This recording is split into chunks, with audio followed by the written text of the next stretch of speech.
For decades, the US has been at the center of the global order. But today, the rise of new powers is challenging America's supremacy, and most notably, incumbent US President Trump is gradually challenging many traditional elements of American foreign policy that were fundamental for the existing international system. So are we leading to a post-American world?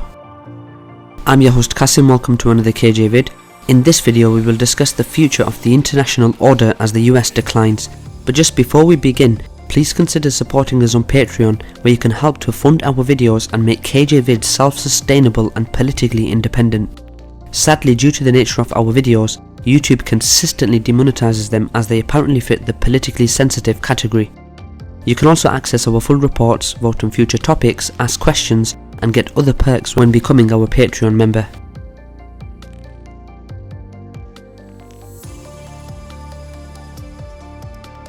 The existing global order is largely the product of the combination of America's ideals and interests. As it emerged as a great power at the end of the 19th century, the US started taking a more active role in international affairs, leading to its direct intervention in World War I.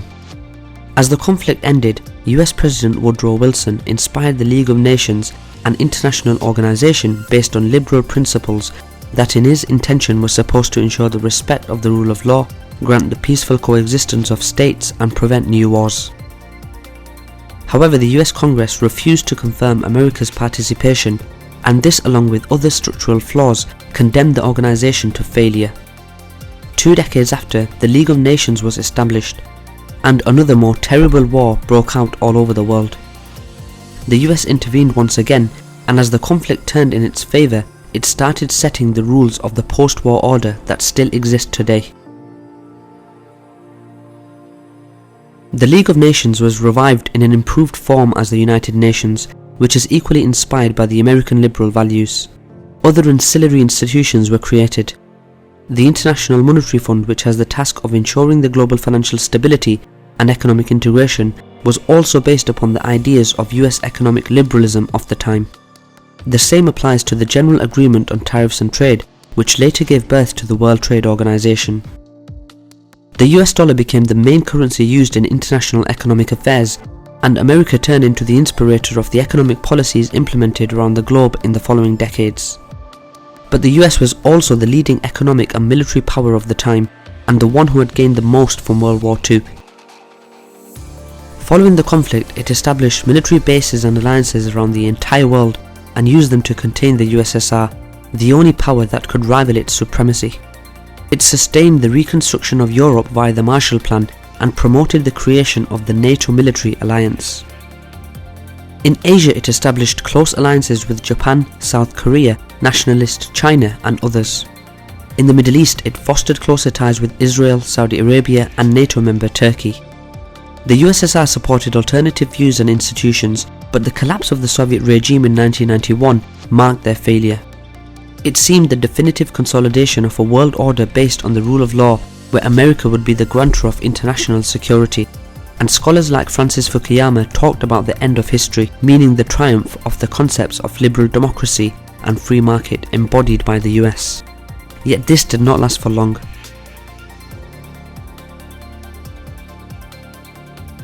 America's withdrawal from Somalia and its inaction to stop the genocides in Rwanda and Bosnia showed that it was unwilling to commit its forces when no important national interests were at stake.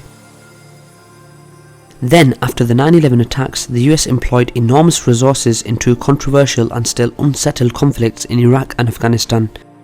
In 2008, a financial crisis caused a severe recession in the US and the rest of the world. Meanwhile, several emerging powers were getting stronger, first of all China. Thanks to its extraordinary growth rate, it rapidly became the world's second largest economy and soon started building up its military, to the point that today it is considered America's main strategic competitor. Russia, in spite of its economic weakness compared to other countries, also restructured its armed forces and regained a central place in global affairs. Powers like India and Brazil are also increasing their influence, and others such as Indonesia, Vietnam, or Mexico seem all well poised to play a major role in the coming decades. All this has led many observers to claim that the US is in relative decline and that we are approaching the classic scenario where an emerging power challenges the hegemon, as it happened multiple times throughout history. But what is quite unique of the current situation is that the leading power itself under Trump's presidency is actively moving away from the institutions that it had established and that have ensured its supremacy. After decades of promoting free trade, now the US has shifted to more protectionist policies and has initiated so-called trade wars with several countries. These include not only competitors like China, but also close allies like the European states. Similar measures may follow also on India, Turkey, and even on a key ally like Japan. Trump also decided to scrap the NAFTA free trade agreement with Canada and Mexico to negotiate a new deal known as USMCA, whose terms are deemed more favourable to America's interests. Similarly, he retired the US from the Trans-Pacific Partnership, a large-scale commerce liberalisation treaty uniting 12 countries from both sides of the Pacific, and refused to move on with negotiation on the Transatlantic Trade and Investment Partnership and the economic deal with the EU. But Trump's quarrels with allied powers go beyond trade issues. The president has repeatedly and openly criticised America's allies for free-riding on the US on security issues, meaning that they do not spend enough on defence and rely on the US military to ensure their national security. Trump has been pressing close partners like NATO members and Japan to increase their defence budget and/or to pay for the upkeep of US military forces. Finally, Trump has also changed America's approach to arms control. After decades of US efforts to prevent an arms race with the USSR and then Russia, Trump has decided to abandon the Intermediate Range Nuclear Forces Treaty, an important agreement that prohibited the deployment of intermediate range and shorter range nuclear missiles in Europe. It was a major element of the security architecture in the continent, and Russia promptly reacted by leaving the treaty as well. Now, many fear a new arms race and worry about the tenor of other arms control agreements like the Strategic Arms Reduction Treaty or START. In short, under Trump's guidance, America is moving away from the very institutions it had created to promote its interests. In this context, several analysts claim that we are heading towards a new post-American global order. But what will this be like?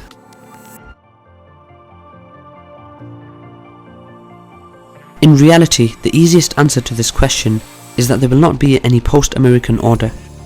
While it is true that several powers are on the rise, the US still has enormous geopolitical, economic, technological and military advantages that it can exploit to maintain its superiority over competitors. Also, it is not sure that the rival powers will ever be strong enough to actually reshape the international system according to their values and interests as America did in the past. Even China, by far the main candidate to succeed the US as the world leader, still lags behind in spite of its extraordinary progress. In addition, China does not have a clear transnational ideology to which other states can adhere and that can be used to create a new global order. Its pragmatism is certainly good for making business, but it is not enough to convince others to follow China's lead and make it of the new hegemon. Finally, Trump could be a temporary phenomenon and the next administration may retake the US back on the tracks of its traditional foreign policy.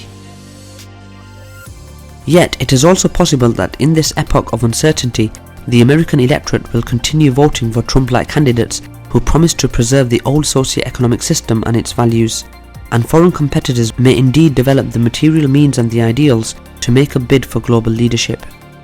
China is of course the main power to watch in this sense. In such a case, two scenarios are possible. First, a US-China war for global primacy, and secondly, a peaceful transition to a Sino-centric system. The latter is particularly interesting, but difficult to foresee. It would probably be a Eurasian order where China extends its economic interests via the New Silk Road, and where other states orbit around the People's Republic of China, the centre of the system, in a revival of the traditional Chinese political concept of Tianxia, a term meaning under the heaven and indicating China's political and cultural supremacy over the land surrounding it.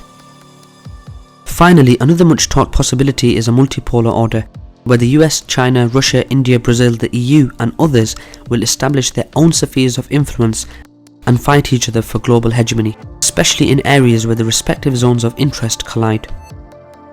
Some contest this scenario by saying that not enough powers would be strong enough to become the poles of the new multipolar system. But this lies on the assumption that all poles need to have equal strength, which is not necessarily the case. All in all, this could be the most likely scenario, but also a quite unstable one, as it inherently implies material and ideological competition that may easily result in an open war. These scenarios are all possible to some degree, but for now it is impossible to determine which will materialize. In this complex and interconnected world, only time will tell with certainty how the new global order will look like. That's all for today guys, I hope you enjoyed the video. Thanks for watching another KJ vid.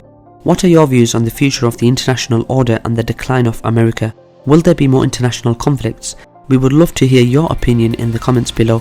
Please don't forget to support us on Patreon so we can produce more of these geopolitical reports. That's all for today guys, thanks again and see you next time.